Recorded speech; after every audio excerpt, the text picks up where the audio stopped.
Igreja Açores, o programa com a atualidade da Diocese para ouvir ao domingo, ao meio-dia, na sua Antena 1 Açores.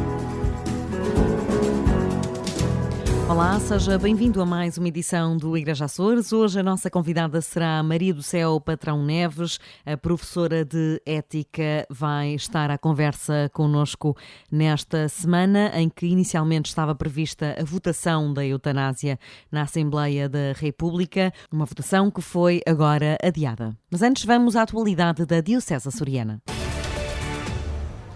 Entra agora na etapa continental o Sínodo da Igreja Mundial proposto pelo Papa Francisco para 2023.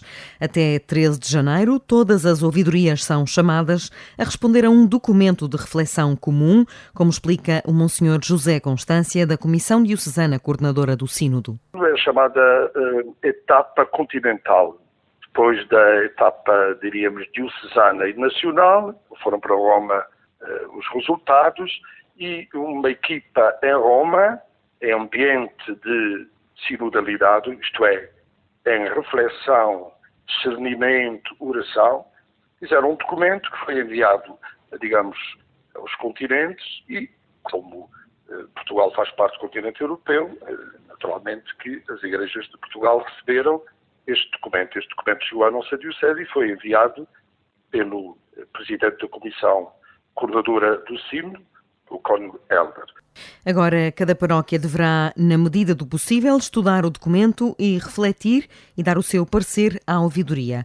Um documento que aborda muitos temas que marcam a Igreja hoje. Sabemos que veio muito ao de cima o problema da participação de todo o povo de Deus digamos, na Igreja, não serem seus padres e os bispos e os diáconos, digamos, a pensarem e a decidirem a Igreja, portanto, uma participação real de todo o povo de Deus.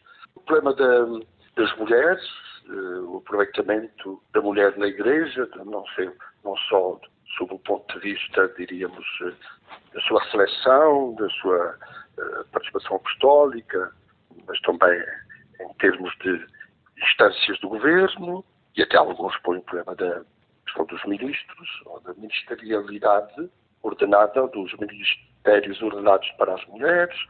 Sabemos que há uma grande clamor a favor dos jovens, não é só dizer os jovens e as Jornadas Mundiais de Juventude, isto é importante, mas e depois destas jornadas corresponde àquilo que será a Igreja do futuro, os jovens serem Igreja, não é só os jovens e a Igreja.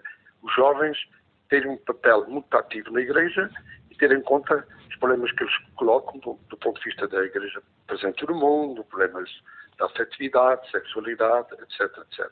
Creio que também o problema dos indefesos e dos excluídos, todo o mundo, há muita gente que, digamos, está excluída da Igreja, ou sente-se excluída, porque a Igreja não se aproxima, tendermos e abrirmos com todo o acolhimento a estes excluídos e também, de maneira especial, àqueles que, do ponto de vista canónico, também se sentem, de certo modo, à margem, os divorciados casados e a comunhão e todos os que têm orientações sexuais diversas serem, digamos, considerados e admitidos como membros da Igreja. Uma reflexão que deve acontecer até 13 de janeiro, altura em que a Diocese, já na pessoa do novo bispo Dom Armando, enviará as conclusões à Conferência Episcopal Portuguesa. Assinala-se na próxima quinta-feira o dia da Solenidade da Imaculada Conceição. Inserida no tempo litúrgico do Advento, esta figura de Maria é também central na preparação do Natal, diz o cônego Helder Miranda Alexandre. A Imaculada Conceição para o Advento, portanto, para o nascimento de Cristo, pela sua função na história da salvação. Maria tem um papel primordial, porque desde a sua conceição, isto é, antes do seu nascimento, ela foi concebida por Deus sem pecado original. Por isso, é um programa feito por Deus, um programa de salvação, uma história de amor, que começa por isentar a mãe do Salvador do pecado original. Portanto, é um dogma da Igreja Católica, foi proclamado em 1854 pelo Papa Pio IX, e marca, de facto, o tempo do Advento e a preparação para o Natal. Aliás, desta quadra festiva que estamos a celebrar está muito associada, está muito marcada pela presença de Maria, da Mãe de Jesus. Não é só a Imaculada Conceição que marca esta época, é também, por exemplo, a solenidade de Santa Maria, Mãe de Deus, no dia 1 de janeiro. Portanto, Maria insere-se aqui num quadro da história da salvação, do menino que nasce, de um Deus feito homem, mas cuja encarnação acontece pelo sim de Maria. Um tempo de convite a sermos como Maria, de coração generoso, disponível e fazer nascer nas nossas casas o Deus feito homem. Ao prepararmos, por exemplo, o presépio, nós ao colocarmos essas imagens do presépio, nós somos convidados a identificarmos com essas imagens. E, de facto, agora, nesta altura do Advento, temos a oportunidade de fazer um caminho pessoal e a família, de nos aproximarmos e fazermos nascer em nós algo diferente, para que não seja mais um Natal. O sacerdote garante que ainda assim as 4 semanas do Advento são curtas para o trabalho de preparação interior para um Natal mais intenso e de interioridade. A Confraria de Nossa Senhora da Conceição, em Angra do Heroísmo, é a promotora das festas no Santuário Mariano. José Pimentel Dias é o juiz da Confraria, que adiantou ao Igreja Açores a participação nas festividades. A confraria vai participar, portanto, a confraria vai participar na vigília do dia 7 para o dia 8 e no dia 8 de setembro a última missa é a missa da confraria Nossa Senhora da Conceição. Para o efeito, nós temos um coro da confraria que canta uma vez por mês e vai animar a missa do dia 8, o coro da confraria. A confraria de Nossa Senhora da Conceição tem 300 anos. Quando foi a altura da Primeira República, a confraria parou as atividades e foi reatada em 2003. Portanto, ela tem 300 anos, teve uma paragem de um século sem atividade e sem funcionar. E retomou as atividades em 2003. Com cerca de 200 confrades e uma história de 300 anos, a Confraria de Nossa Senhora da Conceição passa por momentos difíceis. A idade dos confrades é avançada e na pandemia as atividades estiveram muito limitadas. Este ano há o regresso da Feira do Livro. Toda a atividade parou e só recomeçamos este ano a Feira do Livro, que este ano nem sequer participámos no Bazar das São Joaninas porque nós tivemos algum receio ainda em participar e nós não nos queríamos sentir responsáveis pela força da participação no bazar, houvesse confrades ou confredas que ficassem doentes por causa dessa iniciativa. E, portanto, esperamos para ver e para o ano, se tudo correr como tem que correr até aqui, iremos organizar, provavelmente, caso assim nos ceda um espaço, participar no bazar nas São Joaninas. A Feira do Livro é com donativos de várias pessoas que oferecem livros e que nós aqui por baixo do Passal fazemos uma exposição dos livros e as pessoas que querem ajudar entram e compram livros a preços quase que simbólicos. A festa no Santuário Diocesano arrancou a 29 de novembro com o novenário. Este domingo há a bênção das grávidas. Dia 7 serão celebradas 2 missas, uma com a Escola Jerónimo Emiliano de Andrade pelas 11 horas e com os funcionários públicos pelas 13h30. No dia 8, dia da solenidade da Imaculada Conceição, serão celebradas 7 missas, às 8, às 9, às 19h30 com batismos, às 12 com promessas de escuteiros, às 14 a missa com os mensageiros do Movimento da Mensagem de Fátima e curseiros de cristandade, às 17 com os irmãos terceiros franciscanos e às 19 com a Confraria de Nossa Senhora da Conceição.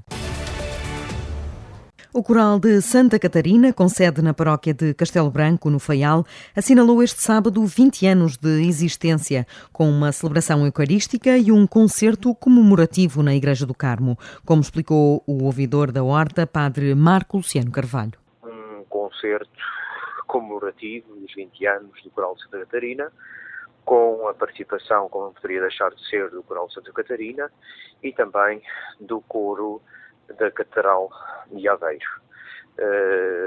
Estes momentos são como que um culminar de uma série de comemorações que se iniciaram com o encontro de coros do Triângulo, que foi organizado pelo Coral Santa Catarina, depois também com a participação do Coral Santa Catarina na Horta Coral e no Encontro de Coros de Santa Cecília, e depois também com a celebração em dia próprio na Igreja de Castelo Branco, onde o Coral Santa Catarina tem a sua sede, apesar de ter pessoas que participam no coro e que são de toda a Ilha de Faial. 20 anos com muitos altos e baixos. Toda e qualquer instituição, ainda mais as instituições culturais e musicais, todas elas têm momentos mais altos e momentos baixos. O Coral Santa Catarina não é exceção. O que eu posso dizer é que neste momento o Coral Santa Catarina encontra-se numa situação muito boa, se bem que de facto a pandemia trouxe-nos algumas contingências, no sentido de que as pessoas dispersaram um pouco em termos daquilo que foram os hábitos que também foram ganhando, mas posso dizer que neste momento penso que já recuperamos desta fase e estamos, penso que no bom caminho. Há várias pessoas que aderiram ao projeto, que estão connosco agora a cantar e penso que o Coral de Santa Catarina tem a oportunidade de crescer mais e melhor nos próximos tempos com aquilo que tem sido o nosso apanágio, que é a formação coral que temos tido e que vamos continuar a ter. Padre Marco Luciano Carvalho, que é diretor musical deste coro desde a sua fundação. O Coral de Santa Catarina é um coro misto com cerca de 40 elementos divididos em 4 naipes. A Câmara de Ponta Delgada, juntamente com o Santuário do Senhor Santo Cristo dos Milagres, promovem no próximo dia 7 de dezembro o lançamento do livro O Culto ao Senhor Santo Cristo e ao Espírito Santo nos Açores, uma obra coordenada pelo Padre Hélio Soares e por Margarida Sá Nogueira Lalanda. 2 temáticas da fé bem açoriana que a sociedade juntou. Não é o livro que junta os temas, foi a própria sociedade açoriana que os juntou ao longo da sua história. Porque, no fundo, qualquer destas devoções é uma marca identitária dos Açores. No caso da devoção ao Espírito Santo, ela é muito mais antiga, ela vem da época medieval, terá vindo logo com os primeiros povoadores e aqui nestas novilhas adquiriu umas feições muito especiais, muito próprias, que ainda por cima se foram integrando na própria maneira de ser dos açorianos. E conseguiram ficar aqui ao longo de todo este tempo. Ao passo que, em algumas outras zonas do continente português, elas deixaram de ser praticadas durante algum tempo, depois foram recuperadas historicamente. Portanto, a devoção ao Divino Espírito Santo é própria, continua nos Açores desde o povoamento. A devoção ao Senhor Santo Cristo e a devoção, sobretudo, a Cristo crucificado, ela também vem desde o princípio do povoamento. No caso concreto do Senhor Santo Cristo, dito dos Milagres, cuja imagem do Convento da Esperança em Ponta Delgada está integrada num santuário que foi elevado a essa categoria há 60 anos, mais concretamente em 1959, essa devoção é mais recente. A devoção, diga-se, não à imagem só, mas a devoção a tudo o que significa a paixão de Cristo. E, portanto, o livro o que faz é refletir sobre as características destas 2 devoções a propósito dos 60 anos da criação do Santuário do Senhor Santo Cristo em Ponta Delgada. O livro é resultado de um colóquio com a mesma temática. O colóquio foi organizado pelo Instituto Cultural Católico de Ponta Delgada, pelo Santuário de Nossa Senhora da Esperança e pelo Centro de Humanidades, chama Açores, que é um centro de investigação académica da Universidade dos Açores e da Universidade Nova de Lisboa. Foi feito um convite, houve participações voluntárias e o livro integra praticamente todas as comunicações que foram apresentadas nesse colóquio em julho de 2019. Depois, entretanto, meteu-se a pandemia, depois foi mais difícil a publicação de coisas, mas teve também vantagens na medida em que houve tempo para as pessoas aperfeiçoarem para texto aquilo que tinham apresentado na comunicação, integrando por vezes também os debates havidos, e agora sai, em 2022, este livro. O livro Culto ao Senhor Santo Cristo e ao Espírito Santo nos Açores será lançado no Centro Natália Correia na próxima quarta-feira, 7 de dezembro, pelas 18 horas. Entre Vistas, com o Padre Teodoro Medeiros.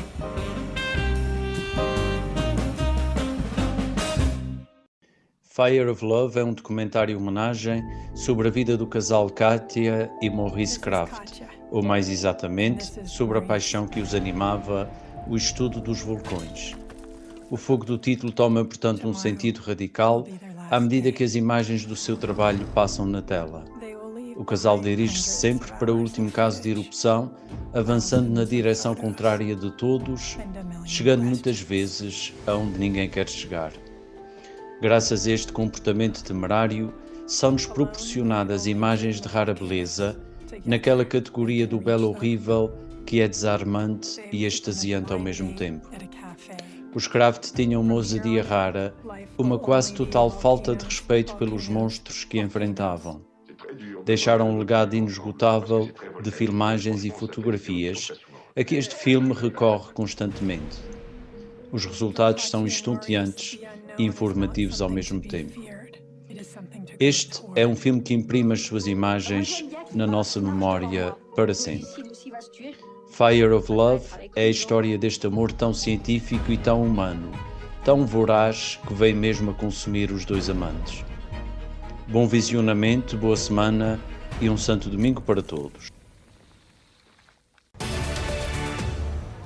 E regressa à antena do Igreja Açores a professora Maria do Céu Patrão Neves, professora catedrática de Ética e presidente do Conselho Nacional de Ética para as Ciências da Vida.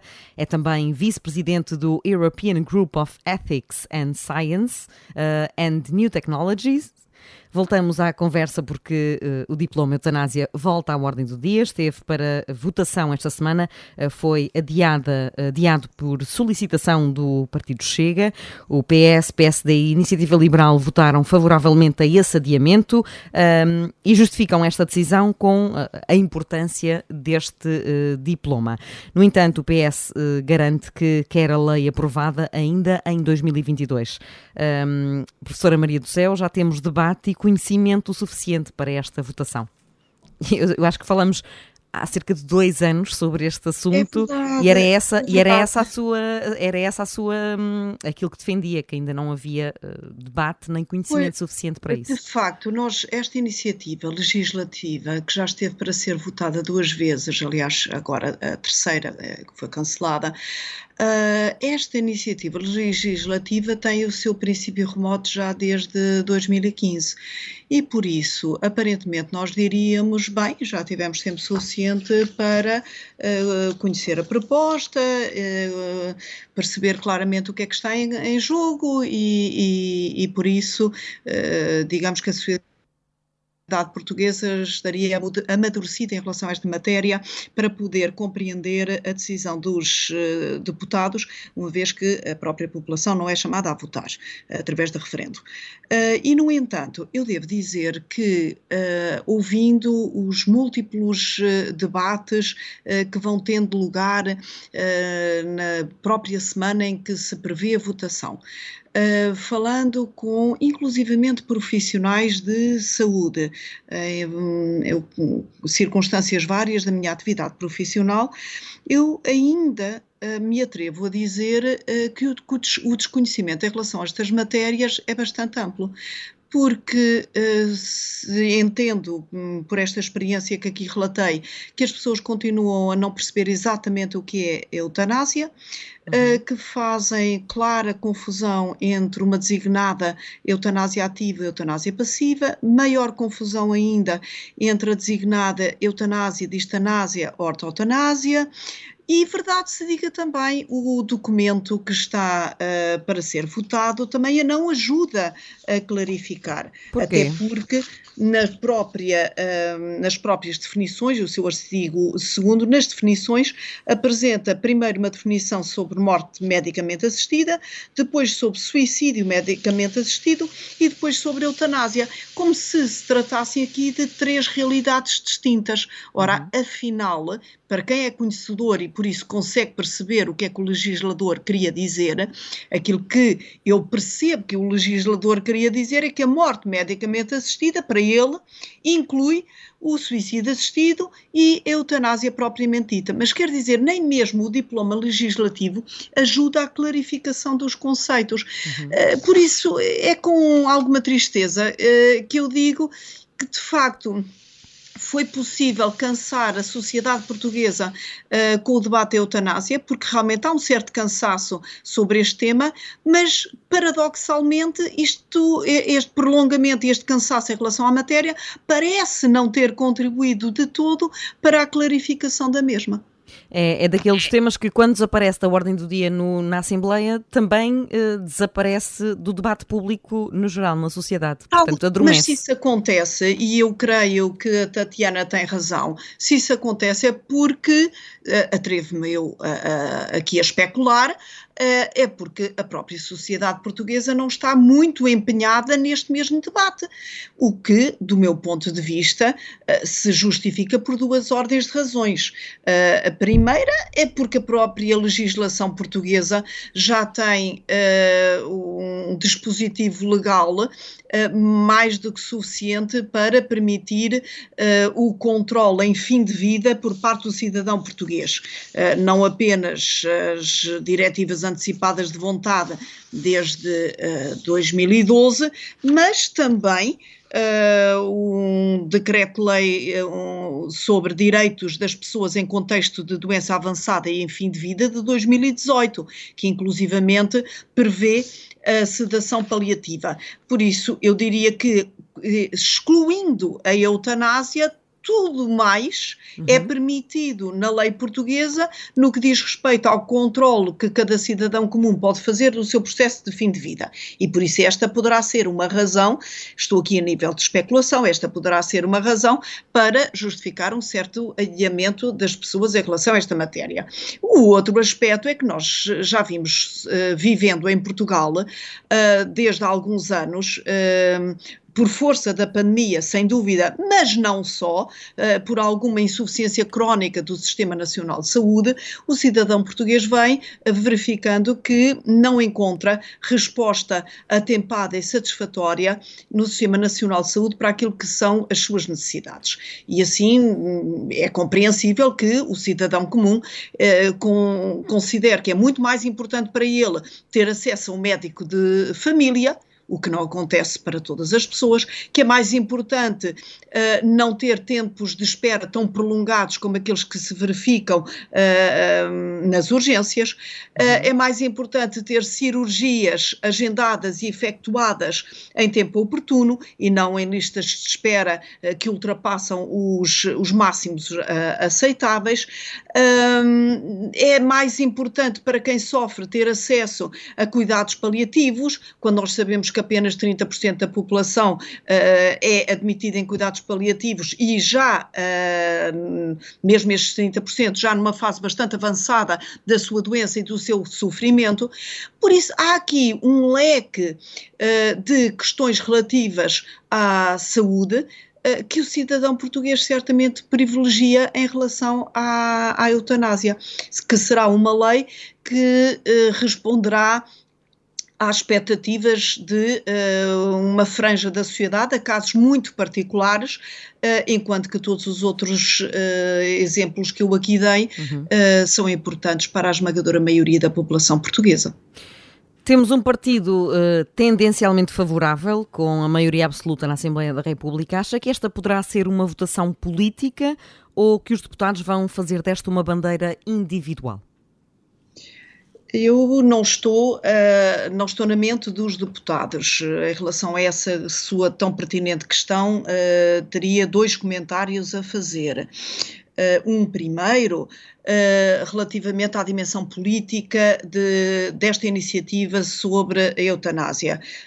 A minha leitura é que sempre foi uma iniciativa política, desde o início, desde que foi lançada em 2015, e assim tem vindo a evoluir. Aliás, nós verificamos que continua a ser apresentada sempre como uma grande prioridade, como se efetivamente a eutanásia fosse a prioridade em termos de saúde pública, com tantos problemas que nós temos em saúde pública. Por isso, é um tema que está fortemente politizado desde o início, que está ideologicamente muito situado, que tem servido de moeda de troca mesmo dentro de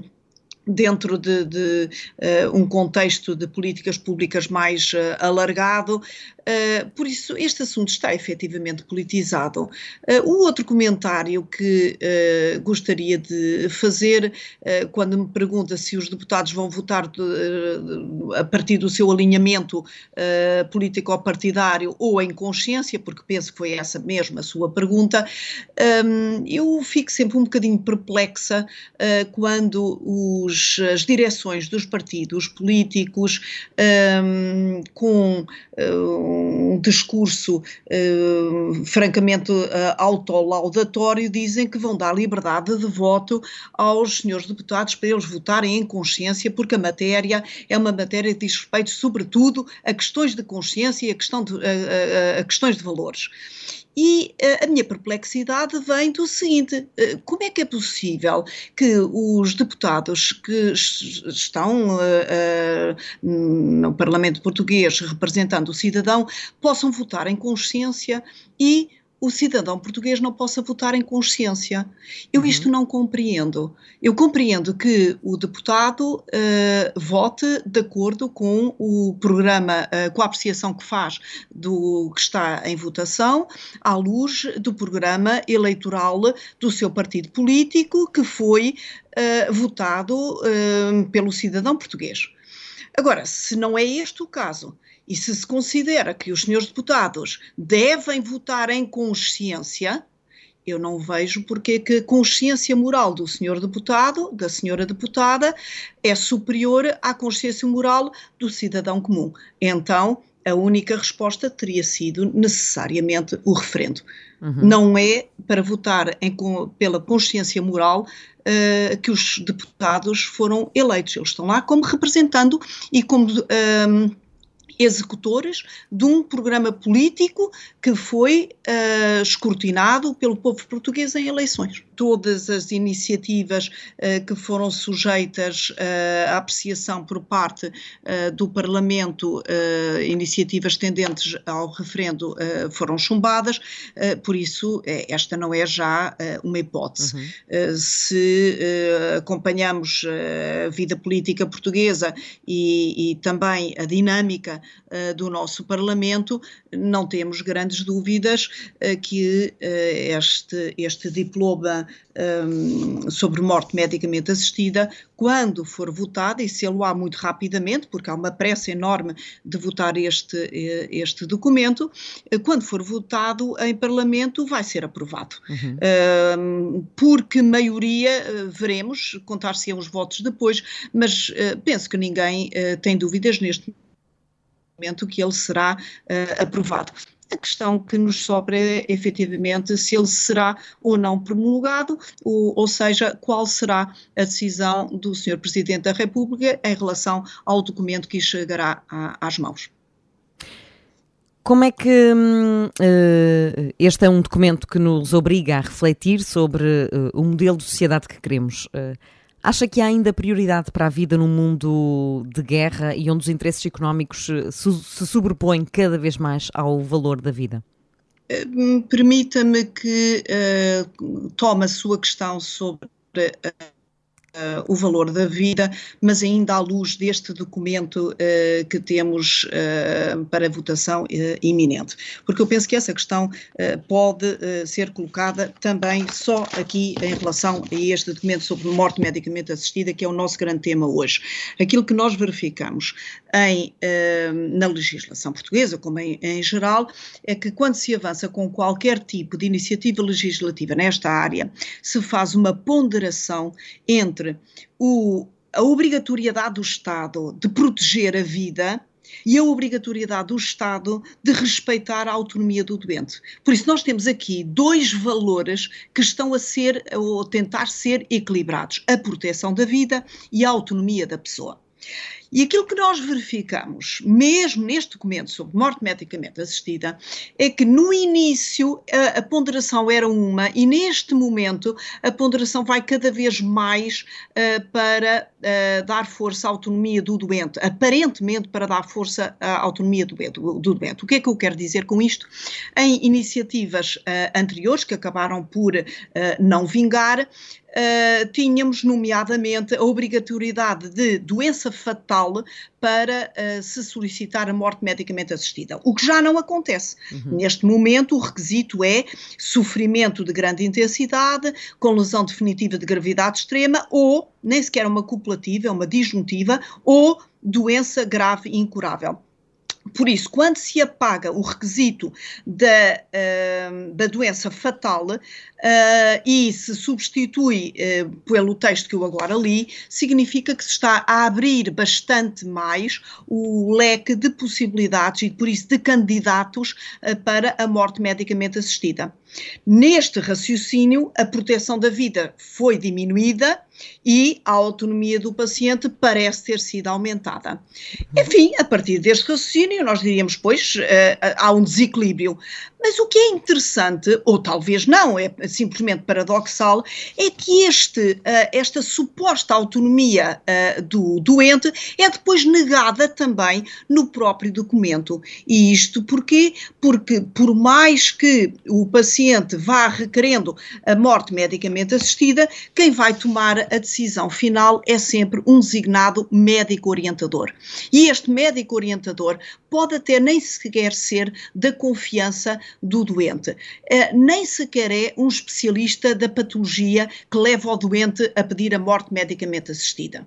Por isso, só isto já é paradoxal e devo dizer que o Conselho Nacional de Ética para as Ciências da Vida chamou a atenção para a necessidade deste médico orientador ser um médico de confiança e com conhecimento amplo deste mesmo doente. Mas ainda há outro aspecto também paradoxal quando nós dizemos, então este novo diploma está a dar mais autonomia ao doente.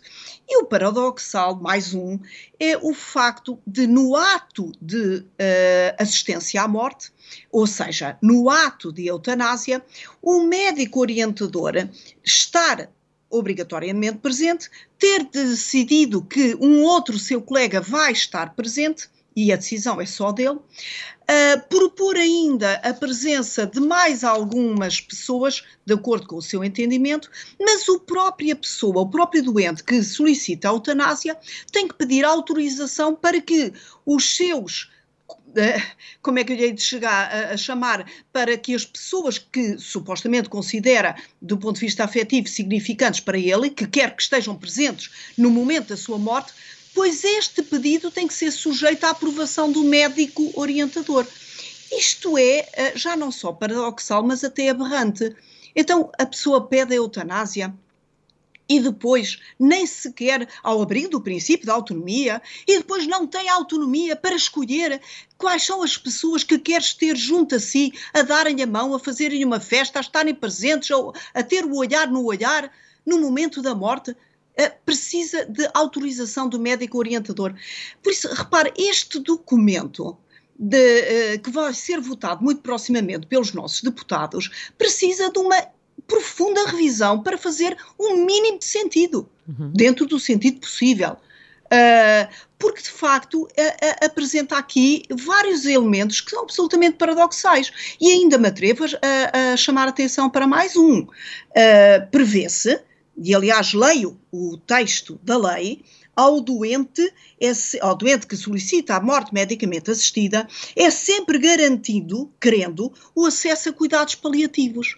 Ora, isto também é estranho, porque qualquer português que precise de cuidados paliativos entra numa longa lista de espera e frequentemente não tem acesso. Já foi dito, é uma estatística bem conhecida, apenas 30% dos doentes com necessidades de cuidados paliativos chegam a receber cuidados paliativos. Mas, se solicitar a morte medicamente assistida, já tem acesso a cuidados paliativos. Isto pode parecer até perverso. Então, a pessoa para ter acesso a cuidados paliativos, parece que terá que solicitar a morte medicamente assistida. Eu não tenho dúvidas que esta não era a intenção do legislador, mas é o que está escrito na lei e por isso vem reforçar aquilo que eu já disse. Esta lei precisa de uma profunda revisão para ter algum sentido. É uma precipitação. Esta lei não está sólida, não está bem fundamentada e é uma precipitação ir à votação qualquer tempo próximo. Maria do Céu Patrão Neves, e o papel da Igreja no meio desta questão, ainda para mais com encíclicas do Papa Francisco, que põe a tónica no planeta e na humanidade. A Igreja tem conseguido passar da palavra escrita à ação e tem conseguido estar neste debate de forma presente e consciente? Neste debate sobre a eutanásia? Sim.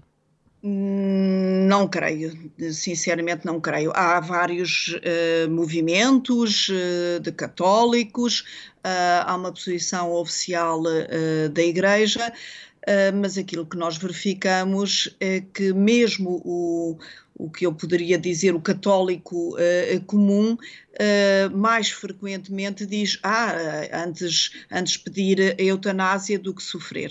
Ora, aqui a Igreja tinha que ter uma ação muito intensa para fazer compreender às pessoas que esta não é a alternativa. A alternativa que nós temos não é entre sofrer ou pedir a morte. Não é porque a designada de eutanásia, ou seja, a obstinação terapêutica, é hoje considerada má prática clínica e por isso aquilo que as pessoas às vezes dizem, porque eu não quero sofrer, mas não tem de sofrer.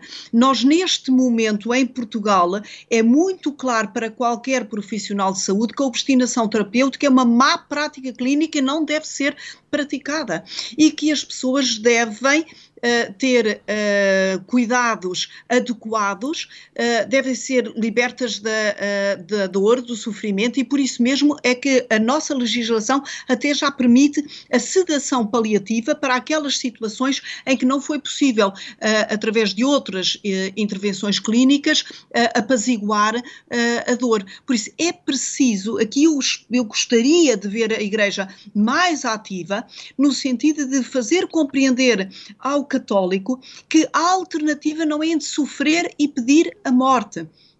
De facto, nós temos o espaço de vida e a nossa, nem sequer uma alternativa, a nossa exigência em relação ao Estado, em relação ao Serviço Nacional de Saúde, é que dê condições para que a vida seja vivida até ao termo natural da mesma, porque somos seres finitos. Isto é que nós temos que pedir. Nós não temos que pedir a morte porque há uma incompetência de cuidar da nossa vida.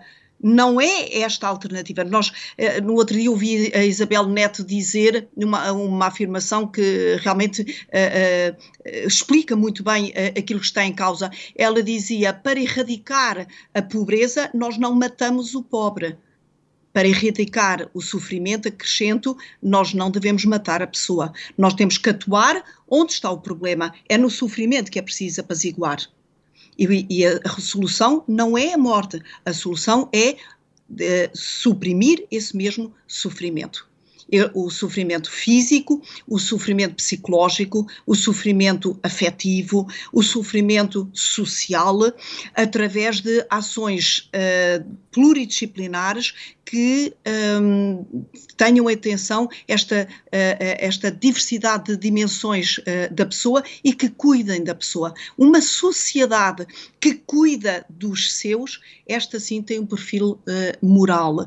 Uma sociedade que reconhece que não tem capacidade para cuidar dos seus e oferece como saída uma antecipação da morte, um abreviar da vida, de alguma forma manda, diria eu, como católica, a mensagem errada.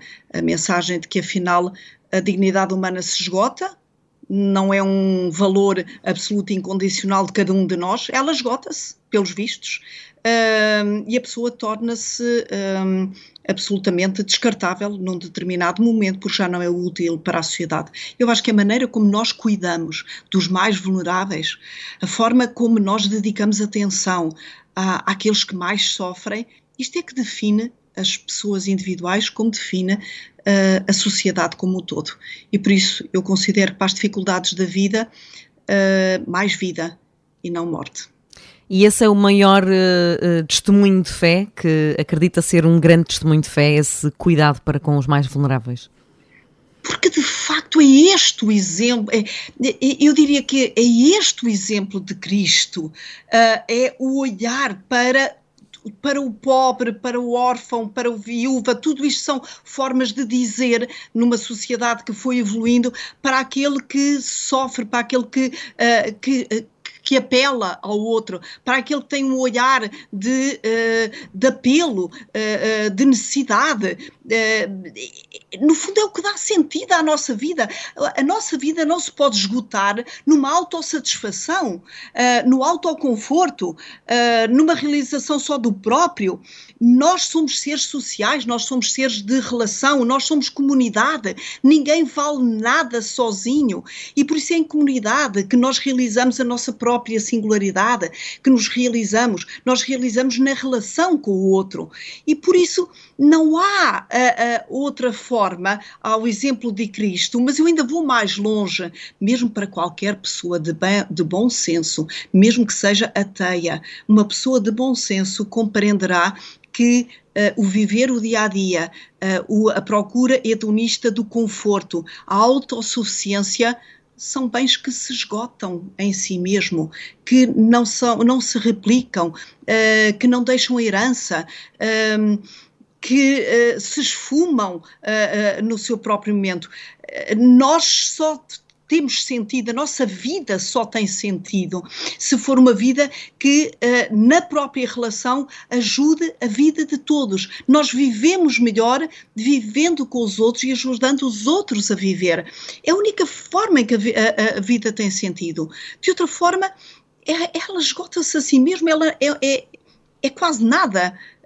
Se eu atender apenas a mim própria, na minha ilusória autossuficiência, isto é uma vivência de facto sem qualquer sentido, porque não se exprime, não se manifesta no outro, na sociedade, na relação em que nós efetivamente vivemos. Porque não tenhamos ilusões, não somos nada sem ser em relação. Desde as coisas mais simples, quando eu ao pequeno almoço quero comer um pedaço de pão, eu preciso que o agricultor semeie, que alguém colha, que se faça a farinha, que se faça o pão. Nós estamos sempre em total interdependência. Esta é que é a nossa realidade, não é da autossuficiência. E por isso nesta interdependência nós precisamos dos outros como os outros precisam de nós, em todas as dimensões da vida e também na procura de mais vida numa época de sofrimento, de mais afetividade quando está sozinho, de mais companhia quando os nossos idosos estão tão sozinhos e abandonados. A nossa interdependência é o que dá substância à nossa própria existência. Eu penso que esta é uma mensagem, certamente que é uma mensagem de Cristo, que é o nosso modelo de vida, mas eu, como disse já e repito, atrevo-me a dizer que qualquer pessoa de bom senso e de bom coração reconhece esta verdade na sua vida. Professora Maria do Céu Patrão Neves, o tempo esgota-se e voa quando estamos a conversar neste espaço de rádio. Foi um prazer conversar consigo.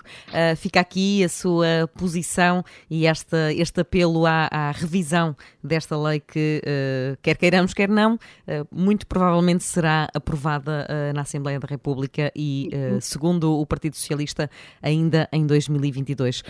Muito obrigada pelo seu tempo e por esta deliciosa conversa. Muito obrigada por ter estado connosco. Muito obrigada e particularmente para os cristãos, mas para todo o povo português, que celebremos este tempo do Advento como oportunidade de renascimento interior e de esperança também para a nossa sociedade. Não abandonemos a esperança e procuremos empenhar-nos para que as coisas sejam diferentes quando achamos que elas não estão bem. Muito obrigada, professora Maria do Céu Patrão Neves, e umas santas festas também para si. E o Igreja Açores regressa na próxima semana com mais um convidado especial e mais atualidade da Diocese de Angra.